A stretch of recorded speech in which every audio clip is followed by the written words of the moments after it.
Dharmendra pharmacy YouTube channel में आपका स्वागत है। यहाँ पे देखिए फार्माकोलॉजी का चैप्टर नंबर 2, ठीक है, important question qualification of drugs, ठीक है। तो अब मैं क्वेश्चन लेकर आया हूँ। तो यहाँ पे देख सकते हैं लॉन्ग क्वेश्चन है। तो देखिए प्रश्न क्या है, प्राकृतिक उद्गमों से प्राप्त औषधियों के वर्गीकरण की विभिन्न प्रणालियों का वर्णन कीजिए। अब कब कब पूछा है, 2005 में, 2011 में, 2015, 2017, 2018, 2019 में। इंपॉर्टेंट मोस्ट क्वेश्चन है ये लॉन्ग क्वेश्चन। और दूसरे तरीके से पूछ सकता है, रासायनिक अवयवों के आधार पर ड्रग्स के वर्गीकरण पर संक्षेप में लिखिए। चाहे अथवा फिर देखिए यहाँ पे दिया है, अपरिकृत औषधियों को आप कैसे वर्गीकृत करेंगे, उल्लेख कीजिए। ठीक, 2007, 2008, 2010 में पूछा है, 2006 में पूछा है, ठीक है। और यहाँ पे देखिए लास्ट, हर्बल दवाओं के वर्गीकरण का विभिन्न पद्धतियों का वर्णन कीजिए। तो इसका आंसर क्या होगा, यहाँ पे देख सकते हैं, यहाँ पे प्राकृतिक औषधियों के वर्गीकरण का विभिन्न पद्धतियाँ, हेडिंग डाल देंगे। अब आंसर लिखेंगे, विभिन्न स्रोतों से प्राप्त क्रूड ड्रग्स के विस्तृत अध्ययन के लिए उन्हें वैज्ञानिक विधि से वर्गीकृत किया जाना आवश्यक है। वैज्ञानिकों द्वारा सुझाई गई अनेक पद्धतियों में उनके अपने गुण का दोष है, ठीक है। और सॉरी यहाँ पे कट गया, ठीक है। और यहाँ पे देखिए फिर यहाँ नीचे आएंगे, यहाँ पे इसमें ठीक है, उसमें से कोई भी पद्धति पूर्ण नहीं कही जा सकती। फिर भी प्राकृतिक औषधियों से सुचारू रूप से अध्ययन हेतु निम्न पद्धतियों के अनुसार वर्गीकृत किया गया है, ठीक है। अब यहाँ पे देख सकते हैं पहला क्या है, पहला है अल्फ़ाबेटिकल क्लासिफिकेशन यानी वर्णमाला क्रमानुसार वर्गीकरण। दूसरा है टेक्सोनॉमिकल, ठीक है। तीसरा है आपका मॉर्फोलॉजिकल। चौथा है आपका फार्माकोलॉजिकल, ठीक है। और पांचवा है केमिकल। और छठवां है आपका केमो टेक्सोनॉमिकल, ठीक है। ये आपके 6 ड्रग्स क्रूड ड्रग्स हैं, ठीक है। इसको क्लासिफिकेशन किया गया है क्रूड ड्रग्स को 6 भागों में। अब 6 भागों में किया गया, पहला देख लेते हैं आपको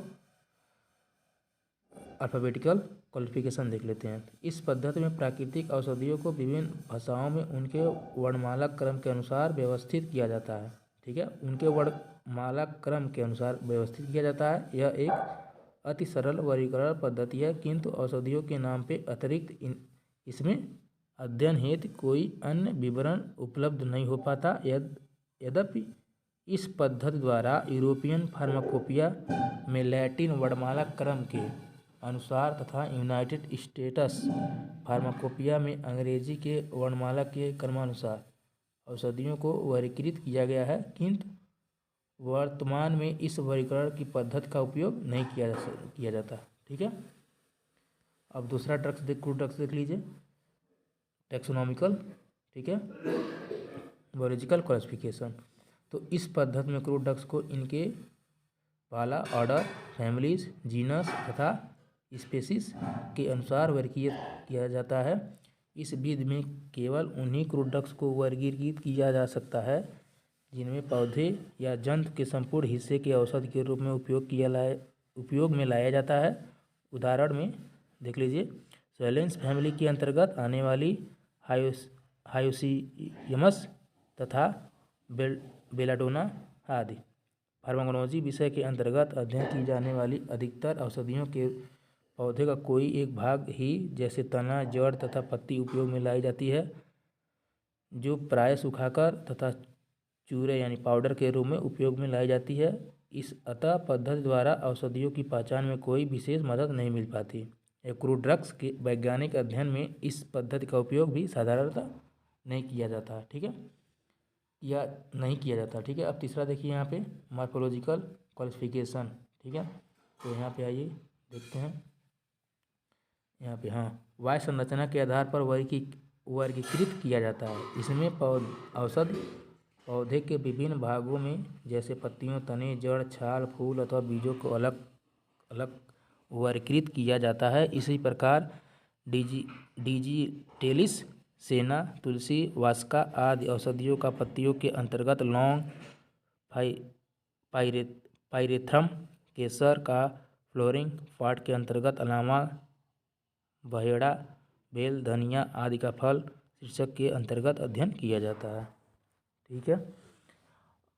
बाह्य संरचना की जानकारी के अतिरिक्त इस पद्धति द्वारा किए गए वर्गीकरण के में से किसी अन्य महत्वपूर्ण वैज्ञानिक जानकारी के अभाव के कारण फार्माकोलॉजी के अध्ययन के पद्धति का उपयोग केवल प्रयोगात्मक कक्षाओं तक सीमित है।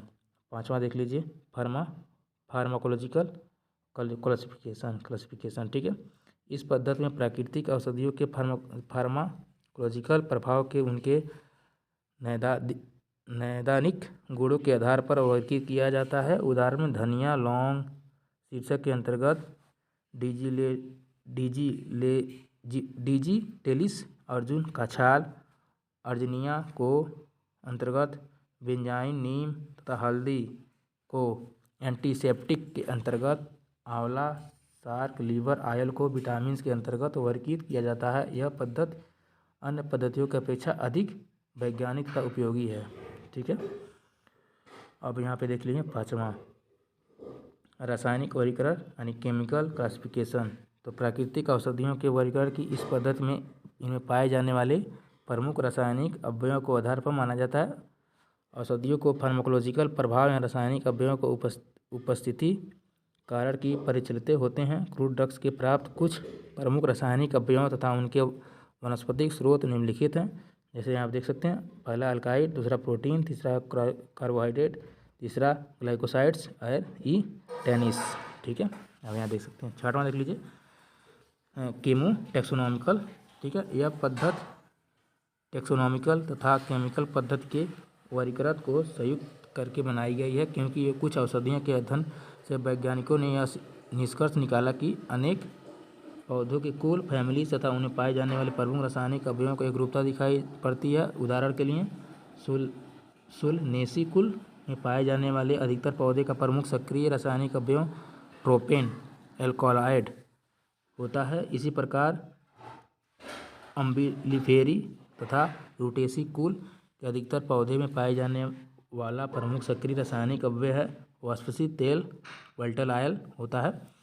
अतः ऐसी प्राकृतिक औषधियों के सक्रिय अवयवों तथा उनके टैक्सोनॉमी में एक निश्चित समानता पाई जाती है। एक चैप्टर नंबर 2 था फार्माकोलॉजी का क्लासिफिकेशन ऑफ ड्रग्स। देखिए यहाँ 6 ड्रग्स होते हैं, इसको तैयार कीजिए, बहुत महत्वपूर्ण इंपॉर्टेंट क्वेश्चन है लॉग में। तो ये वीडियो आपको कैसा लगा? तो जो पहली बार वीडियो देख रहे हैं चैनल को जरूर सब्सक्राइब करें और एक लाइक जरूर करें। फिर मिलेंगे नेक्स्ट वीडियो में। Thanks for watching. जय हिंद एंड जय भारत।